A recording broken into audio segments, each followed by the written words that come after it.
अस्सलाम वालेकुम दोस्तों, अफगानिस्तान और भारत के दरमियान T20 वर्ल्ड कप का मैच खेला गया कि यह मैच वाकई फिक्स था या क्या था। मगर दूसरी तरफ दोस्तों, तालिबान का एक बड़ा बयान सामने आ चुका है जो कि अफगानिस्तान के ऊपर जो कि तालिबान का कंट्रोल हो चुका है, कंट्रोल था और एक बड़ा बयान जारी किया गया तालिबान की जानब से। तो तालिबान का ये कहना कि अगर अफगानिस्तान क्रिकेट टीम ने ये मैच फिक्स किया है तो फिर हम अपनी टीम के खिलाफ जो कि कार्रवाई करेंगे।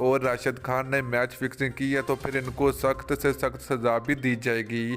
तो दोस्तों, दूसरी तरफ इंडियन मीडिया का भी एक बड़ा बयान सामने आ चुका है। तो इंडियन मीडिया ने भारतीय क्रिकेट टीम का पोल खोल दिया कि ये मैच फिक्स है या नहीं है। तो वीडियो के अंदर आपको मुकम्मल तफसील आप लोगों को मिलेगी।